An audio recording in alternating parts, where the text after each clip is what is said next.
What is going on, YouTube? Welcome back to A Therapeutic Edge. Now, today on the table in front of us is something new to the channel, but not new to the knife world. This is the Hinderer XM-24. This is the big brother to this, the XM-18. I love these knives. I went a long time without getting a Hinderer. Well, that's not quite true. For years, and in fact still to this day, this is one of my favorite knives. This, of course, being the ZT-0562, a Hinderer design. This is sort of the ZT version of the XM-18. I love this knife.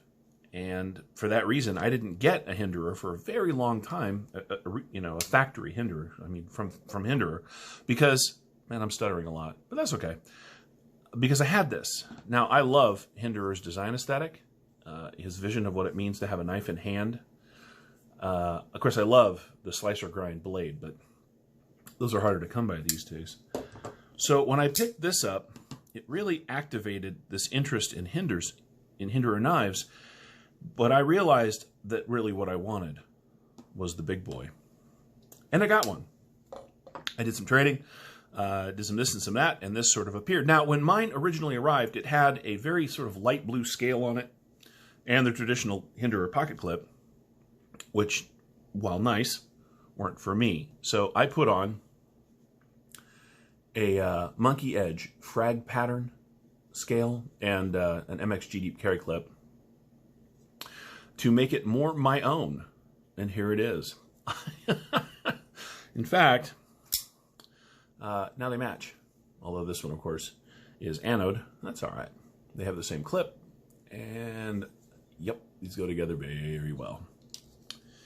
So what do you get with an XM-24? Well, you get a lot of knife. I mean, a lot.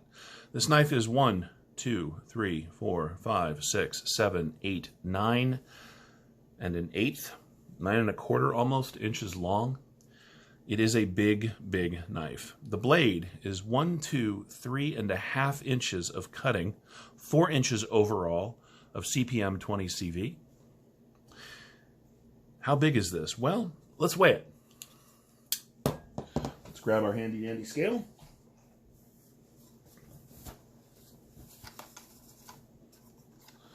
Put that there.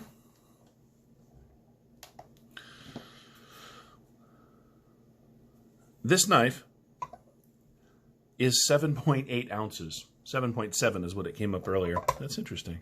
Yep, 7.8 ounces. By way of comparison, the XM-18 is 5.5, and the ZT is also 5.5. Oh, there you go. This is a very big knife. Now, what do you need that for? Well, what do you need anything for? It's an extreme example of what an excellent pocket knife can be. Now, this one is the tri-way pivot, as is its smaller brother here. That means that they come with plastic and PB bushings as well as on-ball bearings. And these are both running on-ball bearings because I don't really hard use my knives that much, but you can if you need to. If I was going to go spend an extended time out camping or in the field, I would swap these out with the PB bushings and keep it lubricated, and I wouldn't have to worry about gunk building up in the ball bearings. But because these are both on-ball bearings, the action is so good.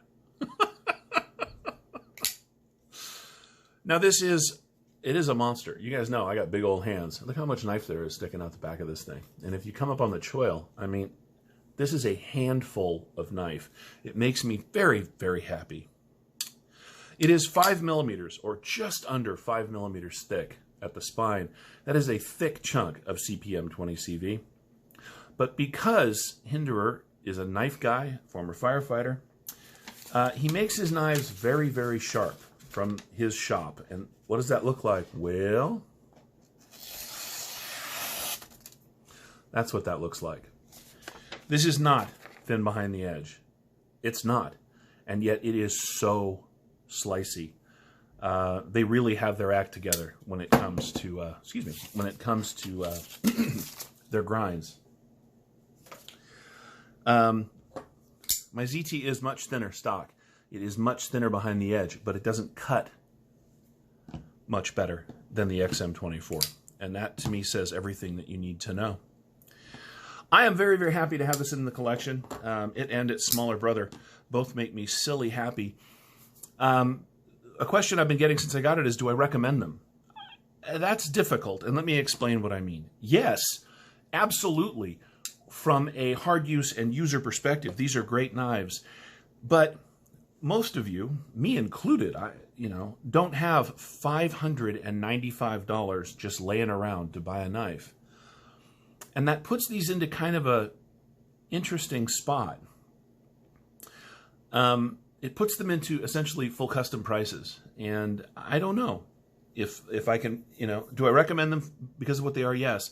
But I don't recommend them to friends because I'm not going to tell anybody to go out and buy a $595 knife. If, on the other hand, you are going somewhere where you're going to need a knife that will last you as long as you possibly need a knife, then yeah, I absolutely recommend a Hinderer knives. The smaller one is about $425 new, although on the secondary market, these are in the $3s, and that is much more reasonable.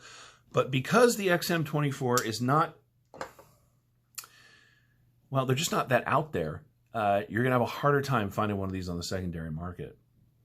Do I recommend the XM-24 over the XM-18? Well, it depends on you. If you like really big knives and you've got big hands, the XM-18 is absolutely comfortable. There's no question. But the XM-24 is just a little more. It's a little bigger. It's a little heavier. It feels a little tougher. At that level, yeah, I absolutely recommend this thing.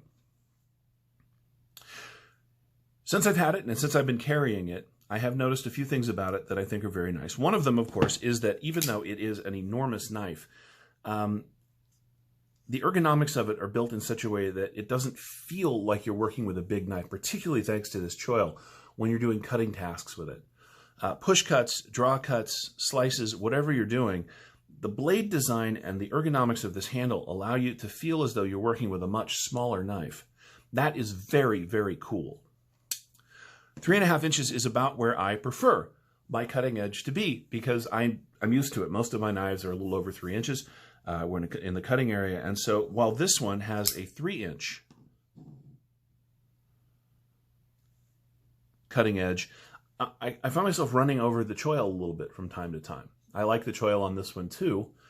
On the larger knife, I don't have that problem. Long cuts in particular, there's more than enough blade. It's got this great flat. Once you're into the material you're cutting, you can just draw it through, and it doesn't draw you back out into this choil, which is a really nice feature. I just really like this knife. It is sharp and slicey. Okay, yes, knives are sharp, but this one, usually you get into these hard-use knives, and if they have a really thick blade stock, they give up slicey. They give up that nice edge. This did not do that. This is a beast of a knife that has kind of a refined use quality to it that I really, really like. Hinderer makes good knives. Again, you do pay for the privilege, but maybe that's okay. Maybe you get what you pay for here, and I don't say that very often, but I think you do when it comes to Hinderer knives. Am I a Hinderer fanboy? Yeah, maybe a little bit. With so many knives on the market in all various prices, coming across one that even at this exorbitant amount of money feels like there's a reason for it to cost this much, and having it be this functional and this useful, durable. And look, I haven't had it long enough to know of its durability, but you don't have to. That information is available out there on the web for anybody who wants to go find it. These things last forever. So I know that going in. I know that these two knives, barring me losing them, I will be able to pass these on to someone in my family when I am well and truly done needing knives. That's cool. That's kind of what you pay for. Are these, $200 better than a ZT? Well, that's up to you. having had all of them, and in fact, I've got an 0566 somewhere around here as well, I can tell you that I never thought I would want one of these because I had this, and I was wrong. This is an excellent pocket knife. I recommend these all the time. However, if you have the ability, if you're interested in such a thing, and it's not going to, break the bank, moving up the ladder a little bit into the straight-up Hinderer knives is the right choice. The ZT remains one of my all-time favorite pocket knives, but these two, these are a whole new category, and this one in particular has become just an instant personal favorite. I love this thing. If you get a chance to get your hands on one, do so. Here's what I would say. If you're not a collector, if you're just a knife user and you're thinking about buying a $100 or $150 knife, do that. If you're kind of a collector and you're thinking about buying 4 or 5, $450 knives over the next year, consider buying just one of these. Or if that's too much, because it's really big, considering buying just one of these. You will not regret that purchase. You really won't. We're going to end it there. Thank you so much for watching. These have been my Hinderer knives. This in particular has been the Hinderer XM-24. Thank you again. It's been great to have you here. Feel free to like the video on your way out down on the like button. If you haven't subscribed yet, please do so on your way out. I'd love to have you here on a regular basis. We'll see you next time.